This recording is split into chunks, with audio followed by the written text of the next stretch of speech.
네, 믿음의 기도와 아름다운 찬양 정말로 감사드립니다. 어떤 사람이 이미 알려진 만큼 알려진 유명인을 만났습니다. 이른이 가까이 된 이 유명인은 처음 만난 이 사람에게 자신이 얼마나 대단한 사람인지, 사람들이 얼마나 자신에게 열광했는지 설명을 하는데 아주 한참의 시간을 그렇게 썼다고 합니다. 하지만 정작 처음 만난 그 사람에게는 아무런 질문도 하지 않았다고 합니다. 그래서 이 사람은 그 유명인이 측은하다고 생각했습니다. 저 나이에 저 정도로 유명했으면 됐지. 도대체 뭐가 부족해서 아직도 자기 자랑을 하고 다닐까? 그 유명인에게는 오로지 자기 자신만 있을 뿐이었습니다. 그리고 우리는 이러한 행동을 교만함이라고 말합니다. 성경에서도 말합니다. 교만한 자는 패망의 선봉이요 거만한 마음은 넘어집의 앞잡이이니라. 잘 아시는 대로 교만함은 하나님께서 가장 싫어하시는 죄 중 한 가지입니다. 선줄로 생각한 자 넘어질까 조심하라고 말씀하였듯이 우리는 교만함에 대하여 늘 경계하고 멀리해야만 합니다. 오늘 함께 읽은 본문은 사무엘하 마지막 장에 기록된 다윗의 인구조사 사건 내용 중 다윗이 자신의 잘못을 회개하며 기도한 내용입니다. 왜 다윗은 인구조사를 하게 되었는지, 무엇이 하나님을 그토록 진노하게 하셨는지, 그리고 이 문제 앞에서 다윗은 어떤 결정을 내렸는지 사무엘하와 또 여러 본문들을 함께 탐구하기를 원합니다. 우리가 함께 읽은 사무엘하와 더불어 이스라엘 왕국 역사에 대해 기록된 책은 여러 권이 있는데 바로 사무엘 상하와 열왕기 상하 그리고 역대기 상하입니다. 사무엘 상하, 역대기 상하는 본래 각 한 권씩 책으로 이루어져 있었는데 70인들이 번역한 성경 즉 70인역에서는 1, 2, 3, 4 왕국기로 기록되어 있습니다. 그 이후 불가타 번역이라는 성경에서는 이것을 4개로 나누어서 본격적으로 우리가 읽고 있는 사무엘 상하와 열왕기 상하 이렇게 4권의 책이 된 것입니다.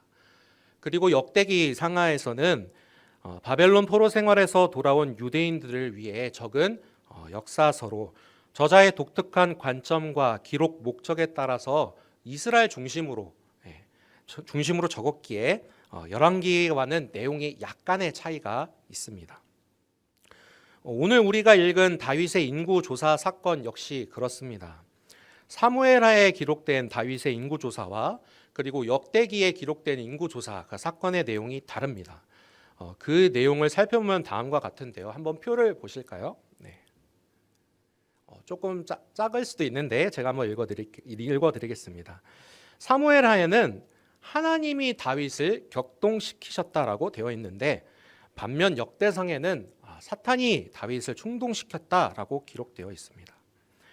다윗이 자신의 죄를 깨닫고 회개하자 선견자라고 일컫는 갓이라는 사람이 하나님을 대신하여 다윗에게 너에게 3가지 벌이 준비되어 있는데 너가 하나를 선택하여라 라고 하는데 내용이 조금 다릅니다. 사무엘하에는 7년 기근, 3달 동안 적군에게 쫓김, 사흘간 전염병 이 3가지 중 골라라 라고 말하는 반면에 역대상에는 3년 기근, 3달 쫓김, 그리고 3일간 전염병으로 기간에 약간의 차이가 있습니다. 개수된 인원에도 차이가 있는데 사무엘하에는 이스라엘 80만, 유다 50만 이렇게 되어 있고 역대상에서는 이스라엘 110만 그리고 유다 47만 명이라고 기록되어 있습니다. 마지막으로 하나님께 화목제를 올리는 장소가 타작마당을 구매하게 되는데 그 장소가 같지만 소유주와 그 금액이 틀리게 기록되어 있는데 바로 사무엘하에는 아라우나의 타작마당을 은 50세겔에 그리고 역대상에는 오르난의 타작마당을 금 600세겔에 구입했다고 말합니다. 근데 두 역사서에서 동일한 내용은 이 타작마당이 나중에 솔로몬이 지은 성전의 그 터가 된다고 동일하게 이야기를 하고 있습니다. 사무엘하와 역대상의 제작 시기가 다르기 때문에 그 역사가 기록물로 전해지면서 오류가 있을 수도 있습니다. 하지만 역대기는 분명 저자의 의도에 따라 바벨론 포로기에 있던 사람들의 침체되었던 그 자신들의 민족 정체성을 높이기 위해서 다윗을 깎아내리는 내용을 피하고 있습니다. 실제로 밧세바를 탐하여서 회개했던 그 내용이 기록된 사무엘하 11장 12장의 내용은 역대기에서는 찾아볼 수가 없습니다. 그렇다면 오늘 우리가 읽은 이 인구조사 사건, 왜 인구조사를 하는 것이 하나님 앞에 범죄한 것이 되었을까요? 사무엘하 22장에 보면 다윗의 승전가가 기록되어 있습니다. 그 내용은 시편 18편과 동일합니다. 그리고 이어서 사무엘하 23장에는 다윗 왕의 마지막 말이라고 기록되어 있습니다. 하나님이 함께 하심으로 내가 여기까지 왔고 그리고 승리했고 자신의 영예와 그리고 따르는 많은 사람들 그리고 막강한 국방력을 소개하는 내용입니다. 저는 아마도 생각해 보기를 이 내용 즈음에서 다윗이 자만심에 빠지지 않았을까 생각을 해봅니다. 23장의 내용이 그렇게 마치자마자 24장의 내용에 인구를 조사하는 내용이 등장합니다. 예로부터 인구를 조사한다는 것은 세금이 얼마나 거칠까, 그리고 무엇보다 나라를 위해 싸울 수 있는 성인 남성 인구가 얼마나 될까 이렇게 조사하는 내용이 주였습니다. 우리나라에도 애민정신이 뛰어났던 세종대왕이 호구조사를 통해 인구를 통계내어서 새로운 세법을 통해서 국민들에게 이롭게 또 농사법을 나누었고, 또 사군 육진 정벌에 필요했던 군인의 수를 채우기 위해서 적법한 나이에 알맞은 인구 편성을 통하여서 많은 군인들을 또 징병을 할 수 있었던 것이 있습니다. 이 내용이 바로 인구를 조사했기 때문에 바르게 할 수 있었을 텐데요. 그렇다면 혹시 다윗도 이 세종대왕의 애민하는 마음처럼 한 것은 아니었을까요? 라고 질문을 던져볼 수도 있겠지만, 문제는 하나님이 원하시는 방향과 다른 방향이었다는 점입니다. 하나님께서 사무엘하 7장에 다윗과 언약을 맺으실 때, 그리고 무엇보다 그를 사무엘을 통하여 기름 부으시고 그리고 세우셨을 때 하나님은 왜 다윗을 기뻐하셨나요? 그의 마음의 중심입니다. 그의 마음의 중심이 하나님을 무엇보다 기쁘게 하였고, 그 마음이 하나님과 합한 자라 일컬음을 받았습니다. 하지만 지금 24장의 순간에는 하나님의 마음에 멀어져 자신의 눈앞에 보이는 부와 명예와 군사력과 자신의 발 앞에 떨고 있는 백성들과 그리고 아직도 정복을 하고 싶은 이웃 나라들이 그의 눈앞에 전부였습니다. 신하들의 충원에도 불구하고 다윗은 인구조사를 강행하고 말았고, 이는 곧 하나님이 지키시고 함께 하시는 것보다 자신을 위해 싸워줄 수 있는 군사의 수가 더 중요하다라는 뜻을 내비치고 마는 것입니다. 그런 다윗의 모습을 보며 하나님께서는 징벌의 배를 드실 수밖에 없지 않았을까요? 성경에 인구조사하는 장면이 또 있습니다. 바로 민수기입니다. 말 그대로 Numbers, 광야를 지나 요단 동편에서 그리고 서편까지 이르러 이스라엘이 가나안 정복을 위해 얼마나 싸울 수 있을까 조사하기 위해 하나님께서 모세에게 명하여 인구조사를 총 2번 진행했습니다. 그들은 하나님의 명령을 따라 정확하게 계수했고, 가나안 전탐 이후에 여호수아와 갈렙 외에 광야 1세대들은 모두 못 들어간다라고 하신 말씀을 따라 2차 계수를 진행하였습니다. 이스라엘 백성들은 하나님의 그 말씀에 순종하였습니다. 물론 민수기 중간의 내용을 보면 다양한 사건 속에서 하나님을 원망하고 지도자였던 모세를 원망하며 자신들의 욕망을 위해 살았던 다양한 사람들과 사건들이 등장합니다. 그들은 모두 하나님께서 내린 징벌을 받아야만 했습니다. 왜냐하면 하나님의 구원의 그 계획을 이루어 가시는데 그 앞을 가로막아 섰기 때문입니다. 사무엘하와 역대기의 이 차이점을 보시면서 이건 좀 하는 차이점을 혹시 발견하셨나요? 하나님께서 격동하신 것과 그리고 사탄이 충동을 일으켰다라고 하는 그 내용의 차이점일 텐데요. 이 둘 사이에 큰 차이점이 있습니다. 하지만 우리는 이 차이점을 넘어 사무엘하와 역대상의 저자의 의도와는 잠시 거리를 두고 다윗의 마음과 그리고 그의 그 이후의 행동에 집중을 해볼까 합니다. 사무엘하 11장에 기록된 그 밧세바 사건 이후의 일들을 기억해 보시면 나단 선지자의 엄한 꾸중 이후에 다윗이 어떤 행동을 취하고 있나요? 바로 침상을 적셔가며 눈물로 하나님께 회개를 합니다. 인구조사 사건 이후에도 우리가 함께 읽은 본문의 내용처럼 마음에 자책하며 하나님께 아뢰며 회개하는 그 다윗을 발견할 수 있는데요. 자신이 심히 미련하게 행하였다라고 고백을 합니다. 그는 하나님께 어떻게 계속해서 나아갈 수 있었을까요? 하나님과 마음이 합하였다라고 일컫는 이 다윗도 그러한데 우리는 어떠하겠습니까? 덜하면 덜했지 우리도 실수에 많이 넘어지지요. 신자라고 일컫는 우리의 실수 앞에 비신자들은 또 얼마나 손가락질을 할까요? 마음에 찾아오는 사단의 조롱이 있을 것이고 스스로 조여오는 마음의 무게감이 우리를 또 짓누르곤 합니다. 그럼에도 불구하고 주님 앞에 다시 나아가자라는 선포는 단순히 우리의 죄를 쉽게 덮어버리자는 말은 절대로 아닙니다. 그것은 우리 주님의 보혈을 그 보혈로 능력 있게 행함이 있게 하는 것이 아니라 주님의 보혈을 단순히 맹물로 만들어버리는 일과 같은 일입니다. 그러나 시험이 찾아올 때 신약 시대의 신자들을 향하여 히브리서 저자는 이렇게 말합니다. 히브리서 6장 4절부터 6절을 함께 읽어보도록 하겠습니다. 시작. 한번 빛을 받고 하늘의 은사를 맛보고 성령에 참여한 바 되고 하나님의 선한 말씀과 내세의 능력을 맛보고도 타락한 자들은 다시 새롭게 하여 회개하게 할 수 없나니 이는 그들이 하나님의 아들을 다시 십자가에 못 박아 드러내놓고 욕되게 함이라. 이 문장만 보고 본다면 예수 그리스도를 믿어 하나님의 자녀가 된 신자는 그 자녀됨이 깨어질 수도 있다.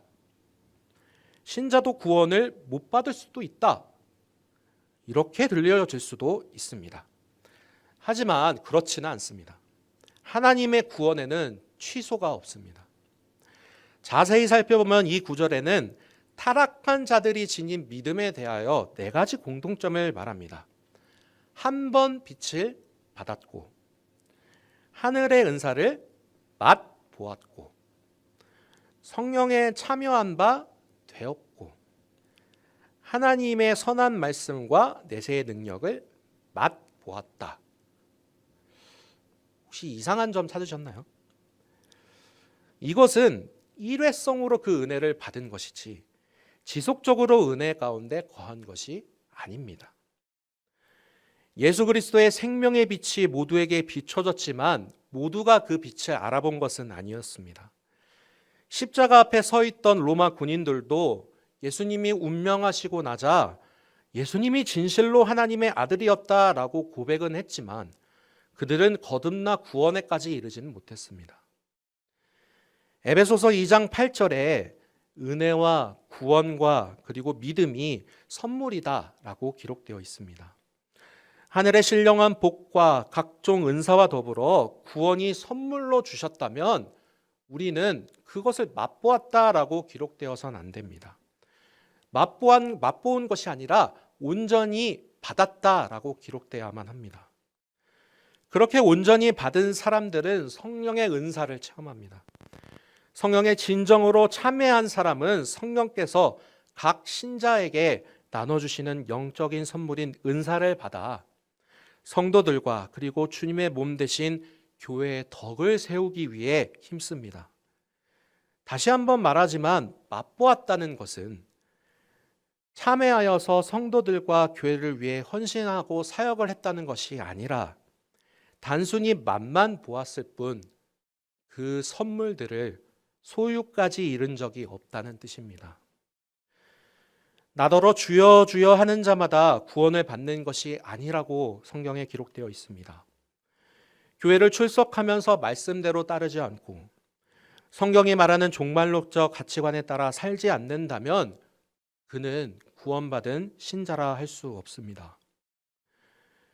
그렇다면 히브리서 저자는 왜 이 문장을 오해하기 쉽게 적었을까요? 왜냐하면 히브리서는 수신자가 유대인들이었는데요. 바로 기독교로 개종한 유대인들에게 보낸 편지이기 때문입니다. 그들은 예수 그리스도의 부활을 믿었고 구약 성경에 말한 대로 예언된 메시아가 바로 예수님임을 믿게 되었습니다. 믿게 되었다는 것은 예수 그리스도의 그 사역과 그리고 십자가 사건 그리고 부활이 하나님께서 인도하신 그 살아계신 역사로 인식함과 같습니다.